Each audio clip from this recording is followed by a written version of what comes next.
whole goal of making a how-to webcomic was to make the information readily available and easily accessible, because more people should make webcomics. And the easier that information is, the easier that help is to access, the lower the bar of entry gets for people to get into this hobby and get into making it. I want more people to have access to that information. I do charge for it because, you know, it's a lot of work that I put into it, but I try to keep the price as low as possible.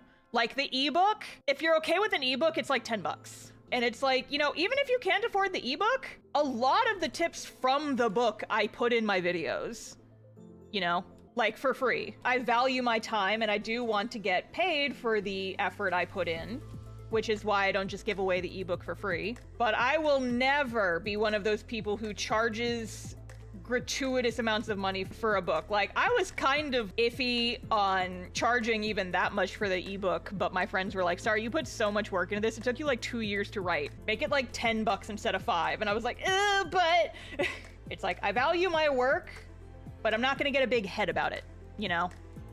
Because the whole entire goal of making that book was to have the information accessible. The How to Webcomic book is basically just all the information I wish I knew when I started. And if it can help people avoid the same missteps that I made, then I have done my job. I'd also like to add that your stuff has helped me in my own webcomic journey to the point where I now have my entire first chapter thumbnailed. Hell yeah! Hell yeah! Like, genuinely, hearing that makes me so happy because that was like the goal, right? How many people out there are interested in making webcomics and just feel so overwhelmed because it's such a big thing to get into? And it's like you feel like it takes so much research and everybody says something a little bit different, and I wanted to be the resource on the topic so that people would not feel so intimidated. I wanted people to have as easy a time getting into webcomics as possible, to lower the bar of entry so that more people could get into it, because it has genuinely changed my life in such a positive way. Even if you don't pursue making comics professionally, making webcomics, making your stories, telling these stories and getting them out there, I feel like webcomics are a really good medium for it, and I want more people to be able to make them. Make webcomics! They're cool! You know?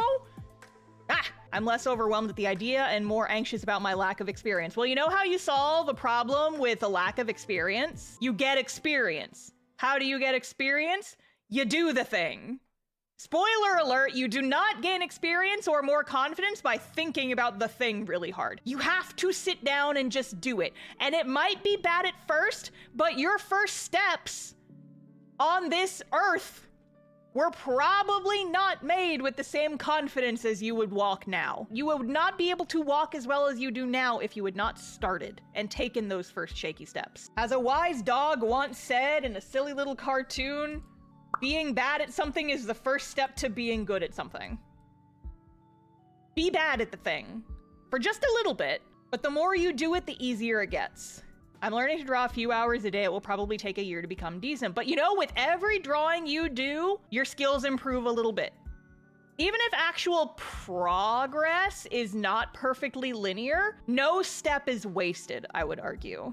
It's kind of what I talked about at the end of my pet peeves video, where I talked about self-deprecation and why you should not do it ever. Art's like a garden, because, like, yeah, sure, the first time you try to grow a plant, it might fucking die. You might overwater it, you might underwater it, and then it might die. And a lot of people, they get to that step and their plants die and they think, ah, shit, I'm not good at this. I may as well never do this again, because if I can't do it perfectly, then what's the point in doing it? And they give up. But you can't do that. Because the thing is that art takes time. Growing any skill takes time. Art takes time. It also takes missteps.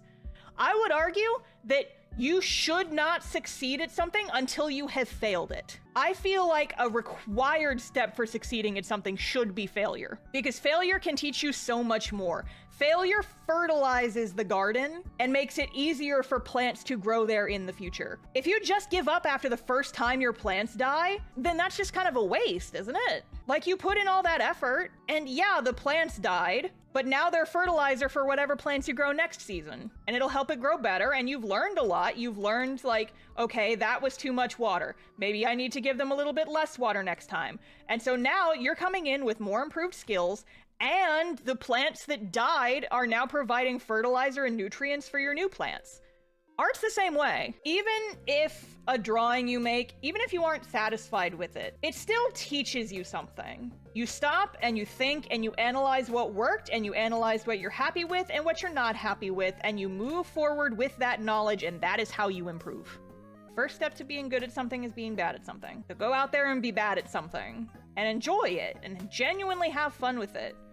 Like my sketchbooks, I literally just, I go in with the mindset of this art will be bad, but as long as I am having fun, then I will improve. And it's legitimately so freeing. If you don't have to worry about making something good, you're just making something that you're having fun with, and you're making something that you know you're going to learn something from. Don't rush yourself. Take the time you need and just take those little messy steps forward, you know?